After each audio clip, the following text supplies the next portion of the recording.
Hey, this is your boy Bob TV. Welcome to Freedom on Fire. Still going through this series of what went wrong and what we can do right the next election. Listen to me very close. This is one of the most important mistakes the DNC made. Assuming that they all gonna fall in line. Assuming that they're all gonna fall in line. In other words, hold up, what is this, lunch line? Where do we get this philosophy that people are gonna fall in line? This is not the freaking military. This is not the army. And this is not boot camp. And this is not the prison system.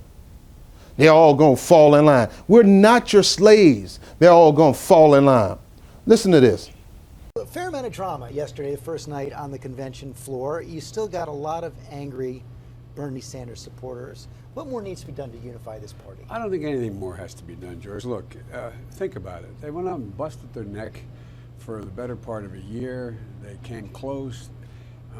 They've had more impact on the Democratic Party than all the other delegates combined, and they're beginning to realize it. Except you saw Sarah Silverman last night call out some of those Bernie or bust delegates saying they're being ridiculous. Sure, she did, but that's, look. Is she right? Look, it's a process, man. You know, it's you got to give people a chance to kind of get over it, and they're getting over it. But what do you say to when one of those Bernie delegates comes to you and says, listen, I'm just not going for Hillary. I'm standing by my principles. You know, I look at you, I said, I know you're going to go for Hillary. I know you're not. How do you know? I just know, because you're as moral and centered as you say you are. I know you can't vote for Trump. I know. What's it going to take to convince them? They're already convinced. They're just angry. They don't sound convinced. Oh, now. They're going to be. Look, I mean, I wish we could follow every delegate who says, I'm not going with Hillary, into the polling booth. You're convinced. Vice President Joe Biden telling Robin Roberts this election is Hillary Clinton's to win. So I feel confident that Hillary will be the nominee, and I feel confident she'll be the next president.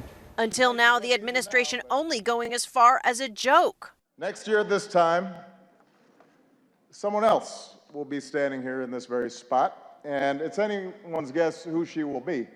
But they're going to be fine. Look, they worked hard. We had to show a little class and let them be frustrated for a while. It's okay. Okay, John, you got it? Hey, they're all going to end up voting for Hillary. Come on, man. Do you think any of these guys are going to walk in and vote for Trump? Raise your hand if you think any of the people who are protesting here or hollering are going to go vote for Trump. Some say they will. Some say they will. Well, then they didn't support what Bernie stands for. See that right there? That right there. That big mouth-ism of Joe Biden. Don't get me wrong, I like Joe Biden. Don't get me wrong, I like him. I love me some Joe Biden. I love his grit, his aggressiveness. But the way he just, that arrogance of the Democratic Party to think all the Democrats got to fall in line. And then if somebody think about going somewhere and say, I'm not going to fall in line, you're going to take your better shame and try to beat them with it. Shame on you. That's forcing and manipulating the election to go the way you want. That's no different from the Nazis, forcing people to go vote for their candidate. That is a type of fascism. When you try to do what they call control opposition and manipulate them with guilt and shame into voting for your candidate. And that's the reason why Hillary Clinton didn't get beat as bad as much.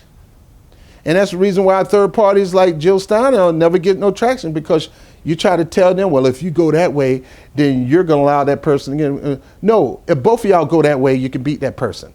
Because that person over here may be better than the person right here that we're trying to fall in line with. And the person we're falling in line has so many scandals, and you want us to fall in line. Making the mistake that the Bernie Sanders, remember they told you, Bernie or bust was real.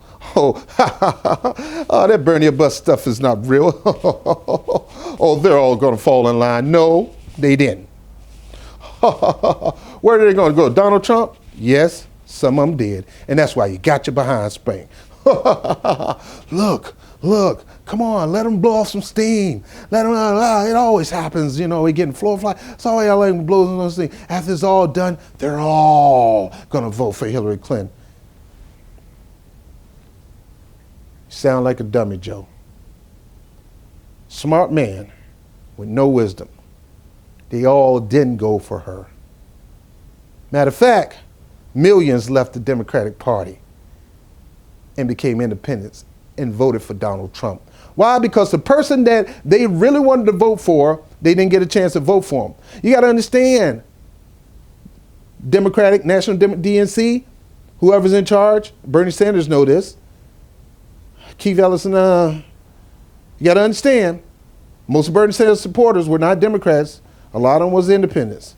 That message resonated from the Democratic Party, half of it, to the Independent Party and even some Republican parties. He was the favorite to win. If you thought with your head, listen to the polls and watch the demographic. But no, you just had to get the golden girl in there because she's not going to mess up what y'all built. And that was this prestige, this wealth, newfound wealth coming because of her hands being in all these cookie jars, forgetting about the people who put you in office.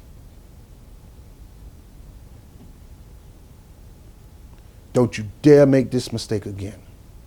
Do not marginalize your own base and the independent base that were committed to voting for your candidate. You had two candidates at the time. You chose the wrong one. You had one that if you chose them, the independents would have been excited. A lot of them didn't get a chance to vote for Bernie and they was ready to vote for him. But you locked them out in the primaries. But yeah, they would have forgave you, and if you would have made him the nominee, they would have thrown their vote in for him instead of Donald Trump. So no, Joe, they all them, and then you see these false advertisements saying 99% of Bernie or bust people are going to vote for Hillary Clinton. Oh, Bernie is campaigning, they all going to come out in droves in support of Hillary Clinton. Nope, it didn't happen. That would never happen. It would never happen. Don't underestimate.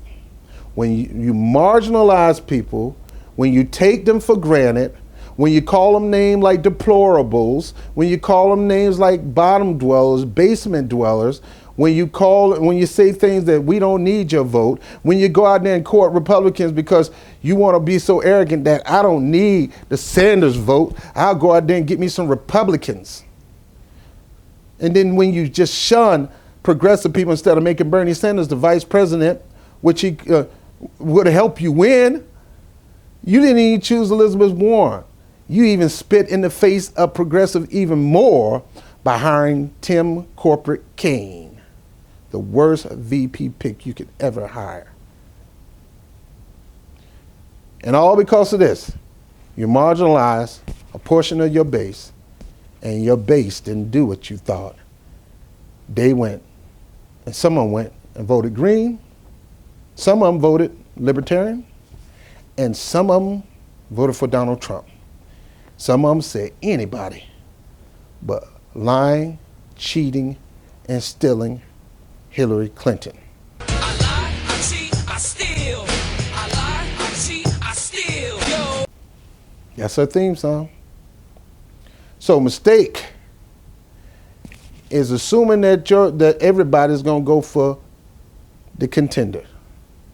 The one you selected to run in the general. Don't ever assume that. Go out there and reassure your base that you're going to give them their vision for America, not yours. I'm Bob TV. Peace.